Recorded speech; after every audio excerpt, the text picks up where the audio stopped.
Welcome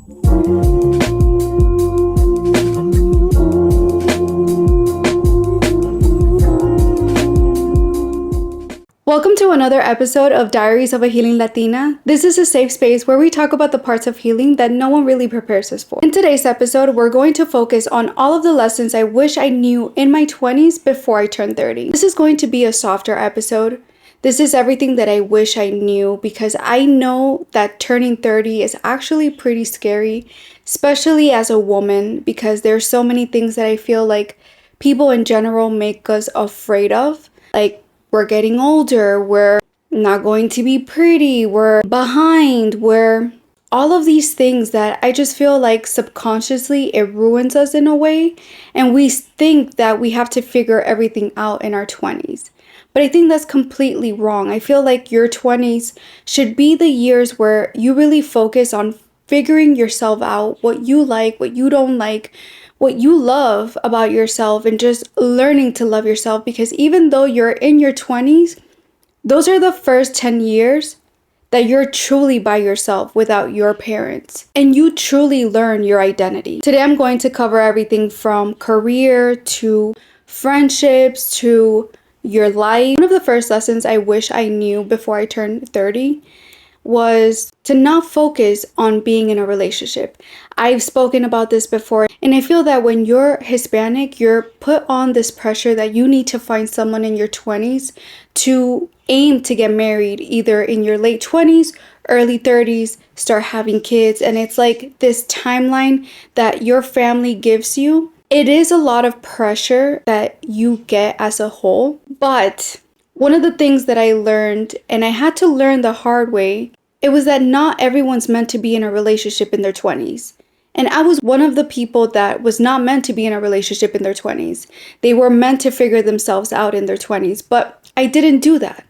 I actually went the opposite way, and I started dating all of these emotionally unavailable men because I was emotionally unavailable. And I kept attracting them because I didn't know that that's how I felt. Until someone asked me to be in a relationship with them, and I truly did care about this person and I wanted to be with this person. But the moment that they showed that confirmation of wanting to be in a relationship, I pulled back. And I remember I went back to my therapist and I asked her why I felt like I was so afraid to be in a relationship with this person. If it was me that I didn't trust him, or if it was something else.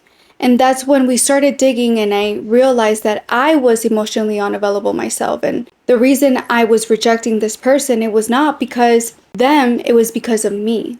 The moment I made that realization and I looked back at my past situationships, at my past relationships, I realized that they were all very similar. And I overlooked every red flag because in my head, I had a timeline and I had a clock that was ticking that I had to figure out who was my soulmate, because I needed to get married, because I needed to have kids, because I needed to make everyone else happy, but not myself. And the truth is, going through all of those situationships, going through all of those broken relationships, it broke me in a way, and it truly ended up making me a man hater. Sometimes I embrace the name. But there's moments that I'm like, I wish I weren't like that. But I did that to myself.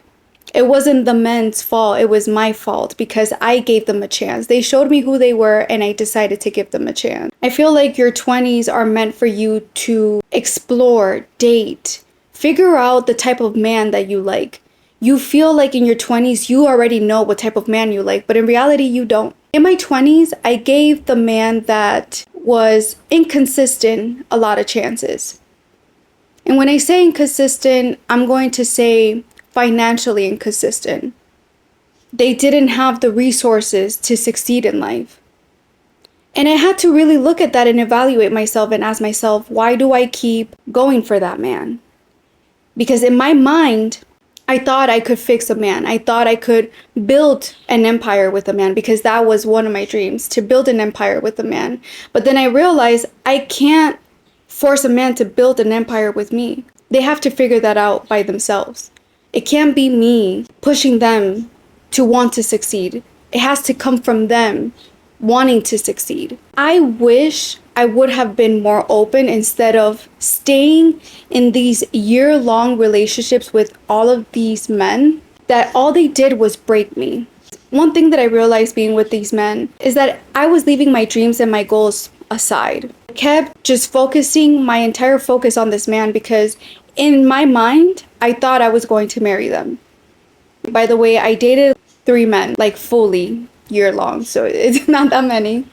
But I felt that I kept staying in these relationships and these situationships because they were eventually going to give me what I wanted, which was the marriage and the kids and the beautiful home that I thought I wanted. But in reality, I was so focused into these men, and it was not focused in a positive way. It was focused in a negative way. Focus on, are they being loyal?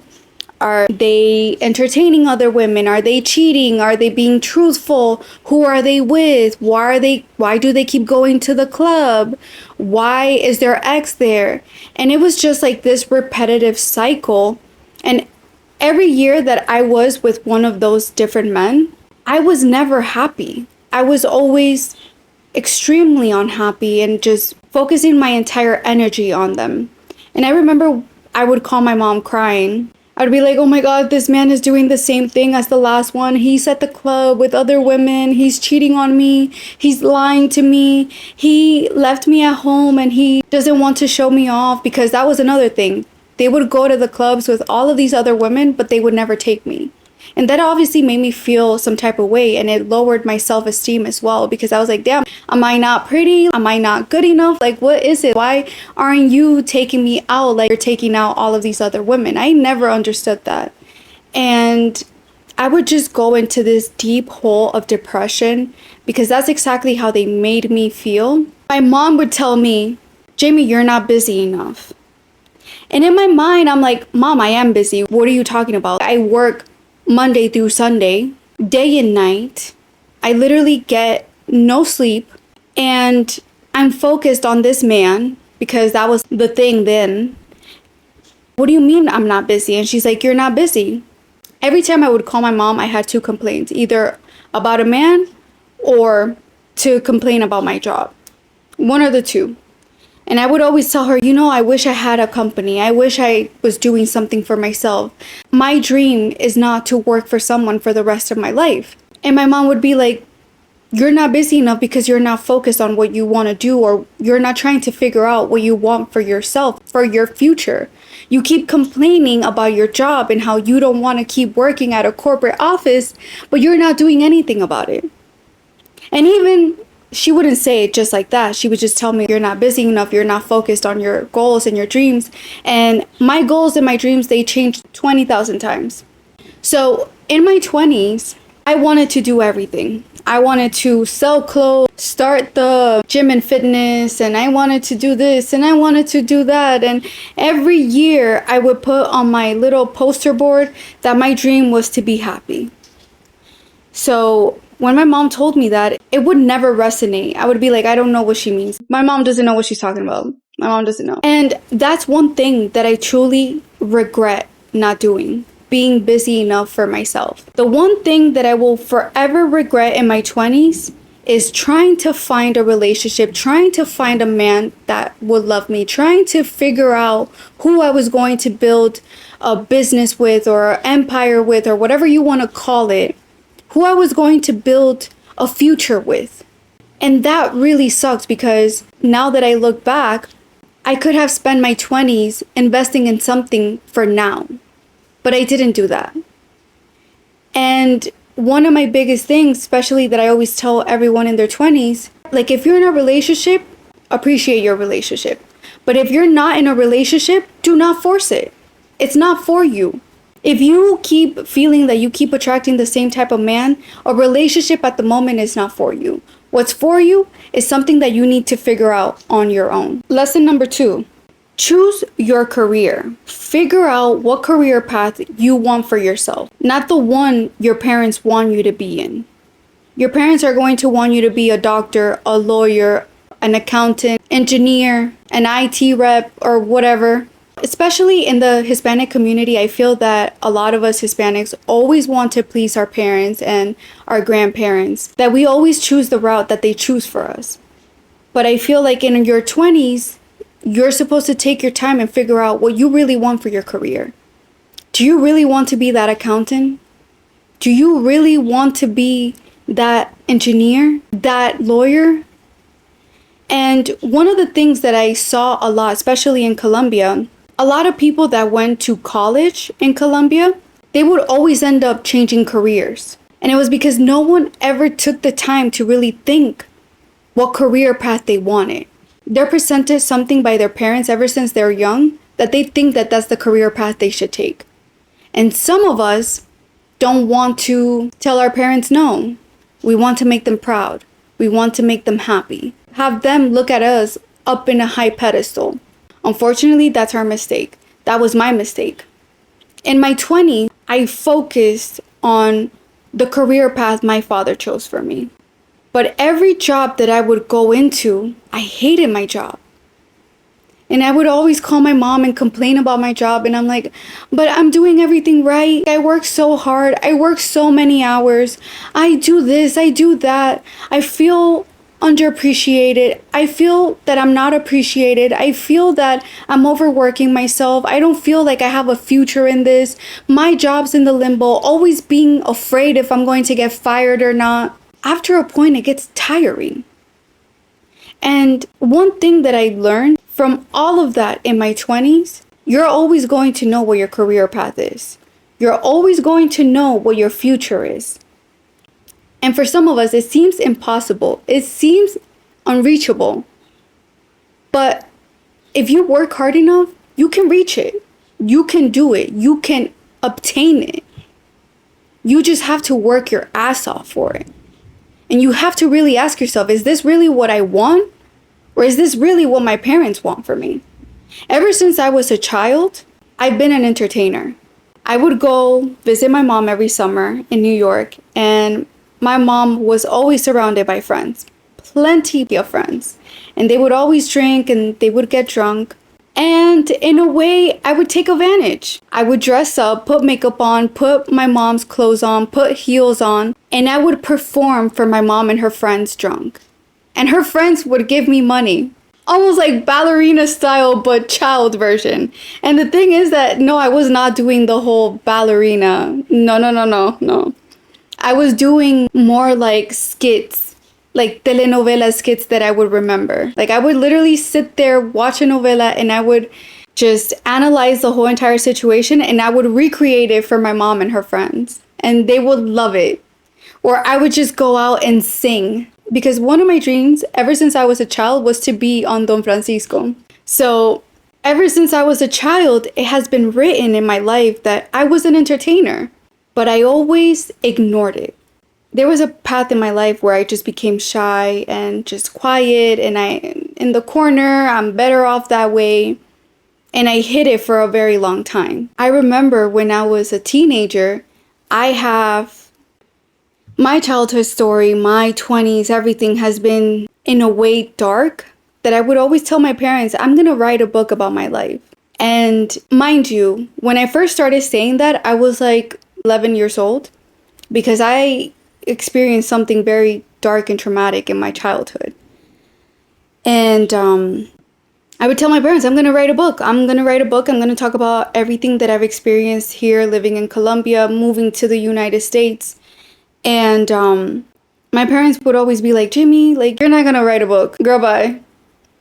That's not happening. And I would tell them, watch me. I'm going to write a book. Years later, I actually started learning more about healing, and I started learning about tarot reading, and I did my aura reading, and I started learning that one of the biggest blockages that I had in me was my throat. And what that meant, it was that I had the need to speak. It was that feeling of me writing the book.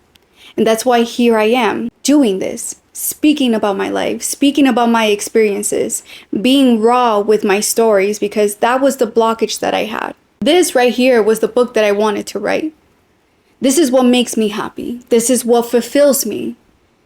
And it took me a very long time to admit it, or to even realize what I really wanted. And the craziest part is that everything aligns to what you're supposed to do. So my 20s, I focused on wanting to build this career based out of accounting, based out of finances, being afraid, overworking myself, and putting everything else aside or just ignoring it. Until one day, I remember I was at my old job, a coworker, I used to dress up, and my coworker was like, "Why don't you post your outfits online?" And I remember, who's gonna watch me? No one's going to watch me. Guess what? I've had multiple videos that have gone viral. Not viral, but they've done pretty decent. And if I would have told myself what I know now in my 20s, I would have never believed it. I would have laughed, because I'd be like, no, we're pursuing to be a controller, a VP of finance, something like that. But everything always presented itself. I always hated all of my jobs. I always fought with myself, showing up at this job and me being not happy. And it wasn't the job's fault. It wasn't anyone's fault. It was my fault, because I did not want to accept my reality, my path, my future.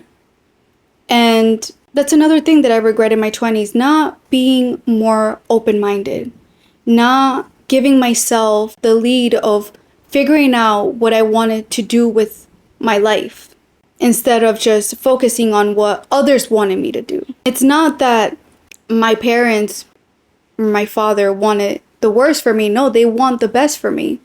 They want me to be secure. They want me to feel safe. They want me to do good. They want me to do better.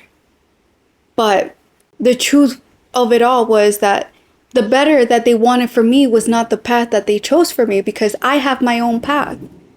And that's what I had to admit to myself. And sometimes I feel, especially now in my 30s, there's moments where I feel behind, because I tell myself, damn, I wish I would have done this in my 20s instead of figuring it out now in my 30s.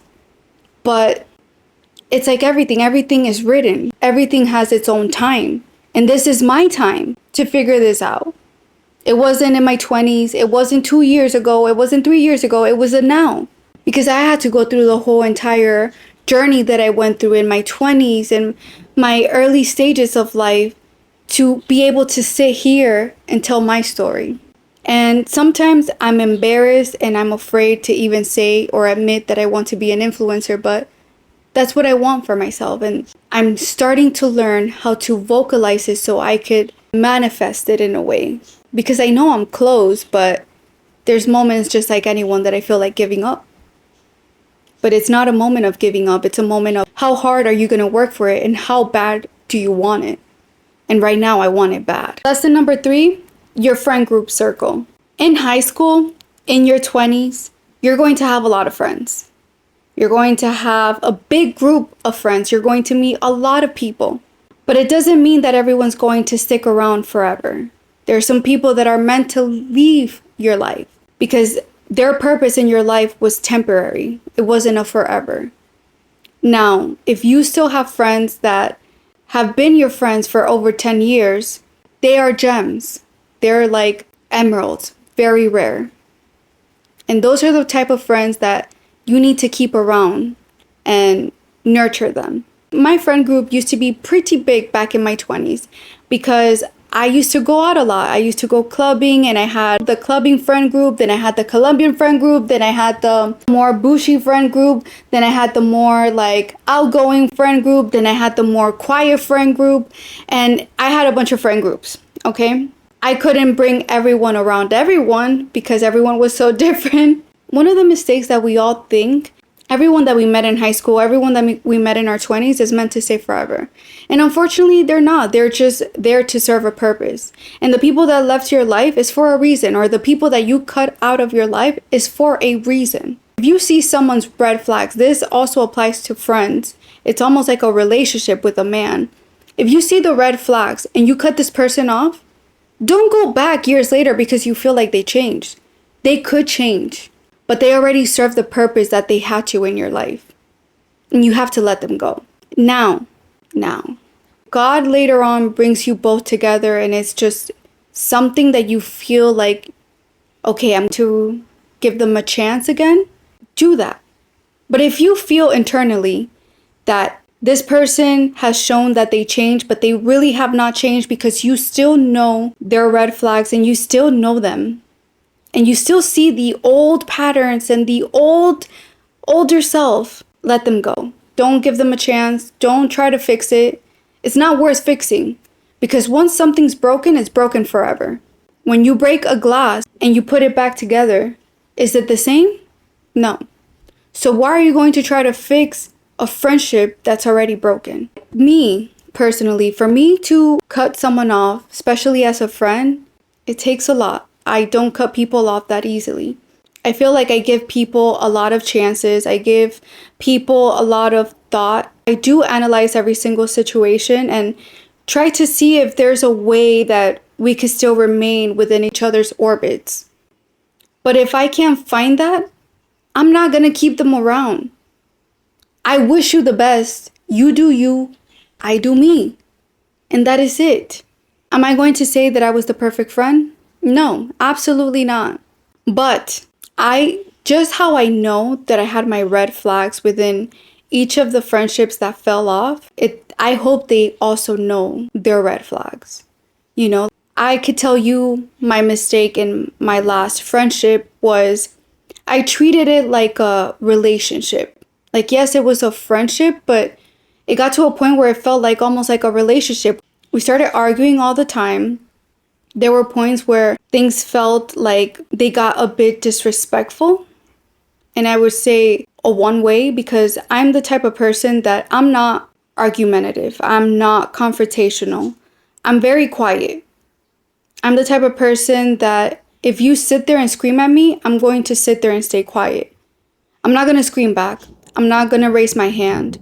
I'm not going to do anything. And in my last friendship, those were the things that I started noticing. The raising of the voice, screaming at me, being disrespectful in certain manners. Then there were moments where the other person wanted to fight me. And it would always be when they drank.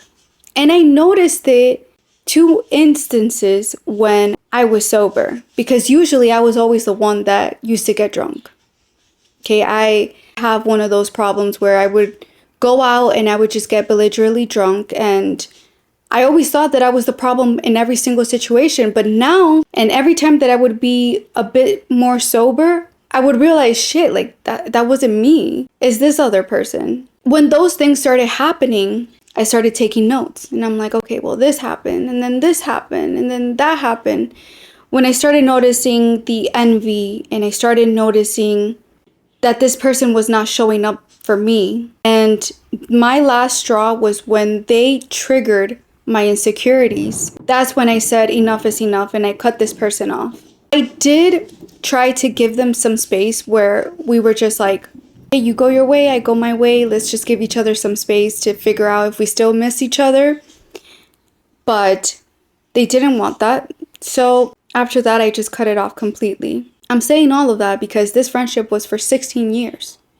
It wasn't a friendship that was just 2 years long. No, it was 16 years. We grew up with each other. But my wrongs were that I used to drink every single weekend and get belligerently drunk. And then the next day I would call my friend and cry or be like, oh my God, I did this and I'm so embarrassed. I would also call them about boy problems, because back then I thought I needed to be in a relationship. And well, we know the story. But when I looked back, like, yes, problems were annoying and it was repetitive and it was constant. I realized like there were moments where this person would make me feel, they would make me question myself, and they would make me question my worth. And I remember I spoke to my therapist about it, and I would be like, I don't know what it is, but every time I speak to this friend, they always make me feel really bad and shitty about myself. And I don't know why that is. And then you just have to realize, unfortunately, that there's envy involved and there's issues that they have to heal within themselves. And there's nothing you could do about it, unfortunately. And that friendship, once it was done for good, because it was broken in every single way or form. I don't think that even after we gave each other that space, even after we tried to talk again and fix the situation, it was way too broken and there was no way of fixing it. And I don't think there will ever be a way of fixing that relationship. Ever. I wish them the best though. If you start losing friends, just know that you're evolving. And you're going to gain another group of friends. And you're going to gain another sort of knowledge. And you're going to open doors that you didn't even know that existed. So yes, it is scary, but let it go. Don't hold on to it just because it feels comfortable. Lesson number 4. Turning 30 is scary. When I was about to turn 30, I went through depression. I was like, oh my God, I'm turning 30. I'm so behind. Nothing in my life is the way that I want it to be. I still live with my parents. I thought that by the age of 27, I would be out of my parents' house. I freaking don't have a boyfriend. I'm nowhere near having kids. What the heck am I doing with my life? I feel so behind in life. Like, I don't even think I'm gonna make it or succeed in this life.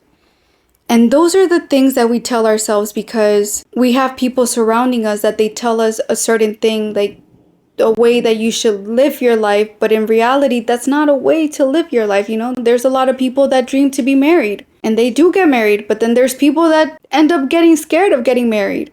And that was me. I dreamt of being married, but then I got terrified. And right now, my biggest fear is to be in a relationship, to get married, to have kids. Like, it's one of my biggest fears. And the reason why it's one of my biggest fears is because I feel that everyone that I see as, well, everyone that I saw as a role model, marriage-wise, once you get older and once you start healing and you start going through all of these things and you start analyzing your life, you actually end up realizing that they settled. And you think to yourself, wait, is that going to be me? Like, I'm going to be the one that settles too? Am I going to have to put up with this man? Like, am I going to be the one that's stressed out with all the kids and this man does not help me with absolutely anything? And so those are the things that when you grow up, especially in a Hispanic household, you grow up thinking that marriage is the answer to happiness. But it's like, is it really? Is it? Is marriage really the answer to happiness? I don't think so. I think the true answer to happiness is loving yourself and enjoying the heck out of your life. Doing whatever you want to do. You know what it is. Ever since I quit dating and I realized that I'm emotionally unavailable and I learned that I'm terrified of being married, I learned that there was so much more that I wanted to do with my life. And one of my biggest dreams was to travel the world. And once I started traveling alone, that felt like an adrenaline through my body that I had never felt before. It felt like a fire. It felt more exciting than, you know, when you first start talking to someone and you feel that excitement. Oh my God, I'm getting the attention from this person. That's how it feels, but times 10. Like, I go back and I think back and I'm like, damn, I went to Mexico by myself. I did Spain by myself. I did Japan by myself. I'm unstoppable. Like, I'm freaking great. Like, the day that I have kids, I'm gonna tell them all of these stories of what their mom did. And they might be impressed by me. They might be inspired by me. They might be proud of me, you know, and tell their friends, well, my mom did this. My mommy did that. I want to do that like my mommy. Especially if I have a daughter, I want her to live her best life. I don't want her to focus on getting married and having kids at the age of 20. I want her to be like, I'm going to graduate high school. If she wants to go to college, she could go to college, whatever she feels like it. But I'm going to travel the world, or I'm going to do this, and me voy a retar a todo. You know, like, I'm going to bet on myself. And I feel like that's something that I would feel fully accomplished as a mother, personally. But being 30, I think it's the most, even though I was depressed, 30 has been a really, really fun journey. It's been a beautiful journey. Ever since I started healing, I'm so glad I made that decision to heal, to quit clubbing and drinking and just doing the same old repetitive thing. And I focused more on myself and my career, my future, my adventures, everything. You know, because not everything is the way that it's supposed to be by the book. Sometimes you need to not always be linear and just be a little cracked. you know? If you're afraid, don't be. These are the years that you truly learn how to love yourself, you know? Your 20s are the years where you learn about yourself, but these are the years that you truly love yourself. You set boundaries. You don't allow anyone to interrupt your peace. You actually embrace just living, your family, and everything is a lot more beautiful than in your 20s. I feel like in your 20s it's just a constant battle on what you want to do for yourself and figuring yourself out. Your 30s, most of the time, especially if you're in your healing journey, you're gonna know and you're gonna be on that route of, okay, I'm living more peaceful. I'm not waking up hungover. I'm not texting some man that does not want me. I'm not putting up subliminal messages for a man to read. I'm actually focused on myself and I'm being selfish for myself. And that's the beauty of turning 30. So if you're afraid of turning 30, be afraid for a little bit because you're allowed to be afraid, but let it go. Embrace your 30 and go kick ass, because if you're 30 with no kids, girl, you got the world is in your hand. Enjoy life. Enjoy what you didn't enjoy in your 20s. And lesson number 5, enjoy your 20s. Enjoy your 20s. Your 20s are meant for you to experiment. Figure out what you like and what you don't like. Go on dates. If you don't want to settle down, don't settle down. If there's a man that wants to settle down with you and you feel like he's worthy, of course, settle down with that man. But make sure he's the right man. Don't waste your time with a man that showed you 1,000 times that he's inconsistent. Don't focus on that man. Focus on the man that told you, I want a relationship with you. I want a future with you. This is what I want. Not the man that appears one day and then the next disappears. Don't focus on that man. I wish I would have gone on more dates. I wish I would have been a lot more open in that aspect. Because me closing myself off to these men that didn't value me, that did not appreciate me, made me into a man hater. And I hate that at times because I really do want to believe that there are good men out there. I do. Have I been proven wrong? I guess we'll find out. One of the things that I'll never forget in my mid-20s, I remember I was on social media. I can't even remember which app I was on. I remember I saw a video of 2 sisters. One was in her 20s, the other was in her 30s. And the sister in her 20s asked her older sister, what's an advice that you could give girls in their 20s? And the woman said, don't focus on dating. Live your life. Dating will come when it comes. Your man will come when it's time. One thing that stuck to me, she said, dress however you want. If you want to show off a little bit of cleavage, go ahead. If you want to wear those shorts, go ahead. But dress however you want. Because once you turn 30, you feel the urge to not want to dress like that anymore and be a lot more conservative. But make sure you choose those years to dress sexy, provocatively, however you want to. Because those are the years that you're going to remember that you dress like that. I remember seeing that and I'm like, she's so right. I did dress very provocatively. Do I regret it? Heck no. The only thing I regret is giving a man a chance. Period. I do not regret dressing the way that I dress because now that I'm in my 30s, I don't wish to dress like that anymore. I don't wish to go out drinking and clubbing anymore. Everything that I did in my 20s, I don't wish to do it now. And that's where I'm going with all of that. Live your 20s to the max. Date however many people you want to date. Go on however many apps. Go on blind dating restaurants, whatever they're called.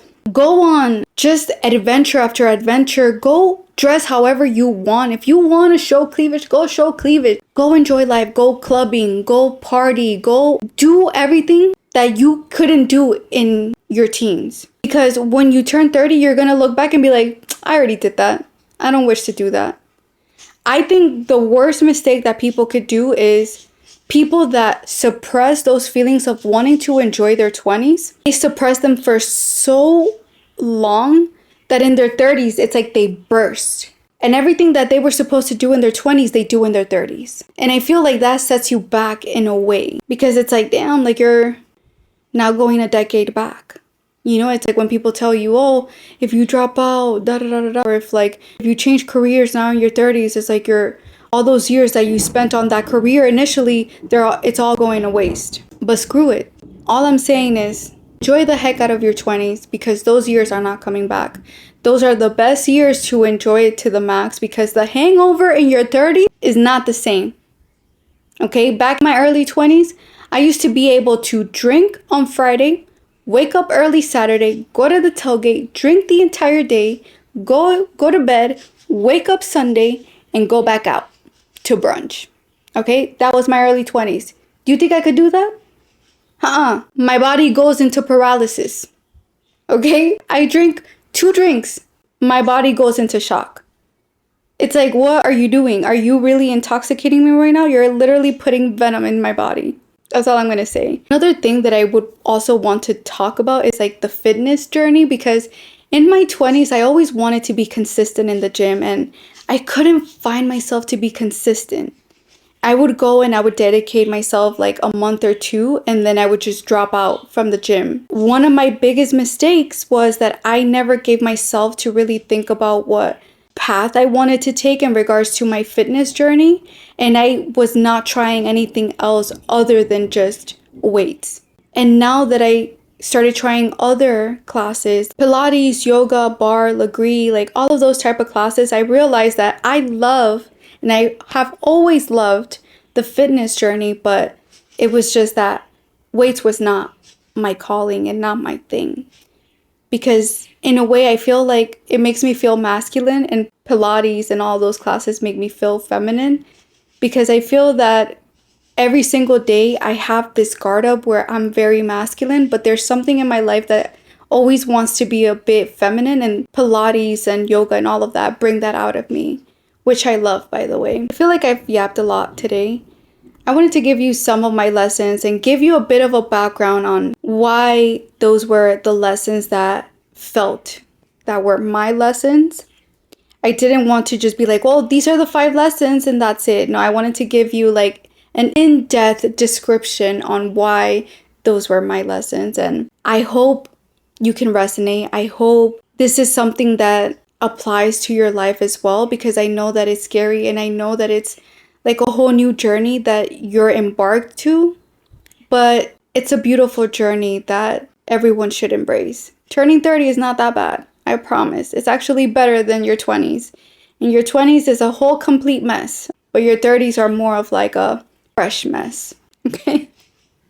A calm mess. If you resonated to this episode, thank you so much for watching. I hope you subscribe, and if you do, I'll see you on the next episode. Bye.